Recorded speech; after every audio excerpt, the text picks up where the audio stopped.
ከአማራ ፋኖ ብሔራዊ ንቅናቄ የተላለፈ ወቅታዊ መልእክት አገዛዙ የአማራ ሕዝብን አፍኖ ለመጨፍጨፍ የጀመረውን ማጥቃት በጽኑ ብሔራዊ አንድነትን መክተዋለን።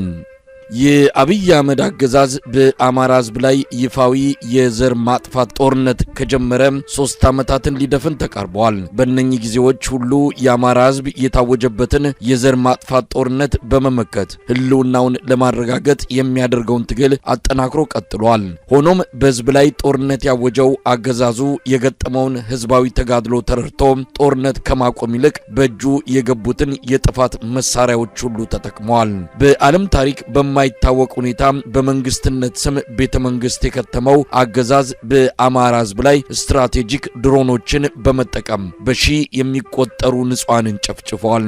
ቱርክን ጨምሮ አዳዲስ የጦር መሳሪያ አምራች ሀገራት ያመረቷቸውን ድሮኖች በአማራ ሕዝብ ላይ ይሞክሩ ዘንድ አብይ አህመድና አገዛዙ በጭካኔ ፈጽመውታል።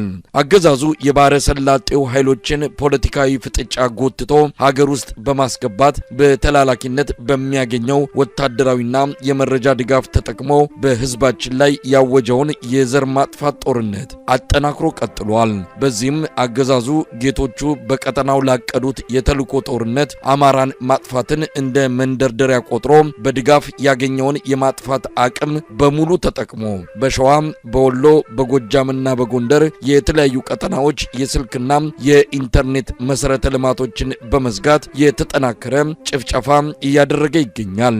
በተለይም በጥር ወር የመጨረሻ ሳምንት በሸዋ የአገዛዙ ሰራዊት የተለያዩ አሃዶች የኦሮሚያ ልዩ ዞን ታጣቂዎችን በመጨመር በሌሎች አካባቢዎች ደግሞ በመደበኞቹ እዞችና የአየር ወለድና ኮማንዶ አሃዶቹ የከፈተው ማጥቃት በህዝባዊው የአማራ ፋኖ ብሔራዊ ንቅናቄ ሰራዊት በሚገባ እየተመከተ ይገኛል። ከየካቲት 1 2018 ዓ.ም ጀምሮ በሰራዊታችን በተደረገው የመልሶ ማጥቃት እርምጃ በጎንደር ቀጠና በርካታ ጀብዶች ተፈጽመዋል። በተለይም በደቡብና ማዕከላዊ ጎንደር የወረዳ ዋና ከተሞችን ጨምሮ በርካታ ይዞታዎችን ከጠላት መንጠቅ ተችሏል። በዚህ አስደናቂ ተጋድሎ በሺዎች የሚቆጠሩ የአገዛዙ ሰራዊት በምርኮኝነትና በፈቃዳቸው የወገንን ኃይል መቀላቀል ችለዋል።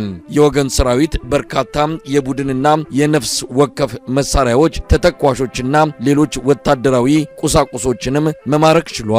በጎጃም ቀጠና አገዛዙ ከፍተኛ ቁጥር ያለው ሰራዊት ያሰማራበት የጃዊ አካባቢ ሰራዊታችን በወሰደው የመልሶ ማጥቃት እርምጃ የአገዛዙን ሰራዊት ጨምሮ በርከት ያለ የቡድንና የነፍስ ወከፍ መሳሪያ ከነ ተተኳሹ ከጠላት እጅ ተማርከዋል። እድል ባገኘ ጊዜ ሁሉ ህዝብ ለመጨፍጨፍ የማያመነታው የአብይ አህመድ ሰራዊት በሙርኮ በድምሰሳና በማንኛውም መንገድ ከስምሪት ውጪ ማድረግና በያለበት ውጦ ማስቀረት ሰራዊታችን በሚገባ እየፈጸመው ያለ ተልዕኮ ነው። ለዚህም የዘር ማጥፋት ጦርነቱ ኢላማ የተደረገው መላው የአማራ ህዝብ ለሰራዊታችን ያሳየው ቁርጠኛ ደጀንነት በግንባር ለተገኙት ድሎች አስተዋጽኦ ትልቅ ነው። ሰራዊታችን በተቆጣጠራቸው በተለያዩ ከተሞች ህዝቡ ለሰራዊታችን የሞቀ አቀባበል ከማድረግ ባሻገር በመልሶ ማጥቃቱ የተገኙ ድሎች እንዲቀጥሉ ድጋፍ እያደረገ ይገኛል። እነኚህ ድሎች ይገኙ ዘንድ የድርጅታችን የአማራ ፋኖ ብሔራዊ ንቅናቄ መወለድ በሰራዊታችንና በህዝቡ ዘንድ የፈጠረው አዲስ ወኔና መነቃቃት ለድሎቹ ትልቅ አስተዋጽኦ አለው። በተጨማሪም የአደረጃጀት አንድነቱ አቅማችንን አቀናጅተን በውጤታማ የኃይል አጠቃቀም በጠላት ላይ ወሳኝ ምት ለማሳረፍ በማስቻሉ ብሔራዊ አንድነቱ የዘር ማጥፋቱን ጦርነት ለመመከት ያለው እምቅ አቅም የታየበት ሆኗል። ህዝብን ታግሎ ያሸነፈ አገዛዝ በታሪክ እንደሌለ ሁሉ የህዝብ ልጅ የሆነው ሰራዊታችን የአማራን ህዝብ ሙሉ ድጋፍ ያገኘው ድርጅታችን አፋብን የብሔራዊ አንድነትን አቅም ተጠቅሞ በተሰላና በተጠናከረ ሁኔታ የህልውና ተጋድሎን ለድል እንዲበቃ ሁሉም አመራሮችና አባላት የተሰጣቸውን ኃላፊነት ለመወጣት በትጋት እየሰሩ ይገኛሉ።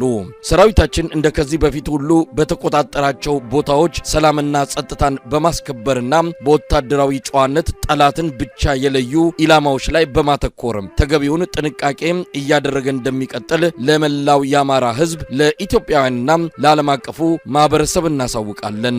በመጨረሻም በመልሶ ማጥቃት የተመከተው ያገዛዙ የጥፋት እጅ ዳግም በማንሰራራበት ሁኔታ ይመታ ዘንድ መላው ሰራዊታችንና ህዝባችን የሚያደርገውን ርብርብ አጠናክሮ እንዲቀጥል እናሳስባለን።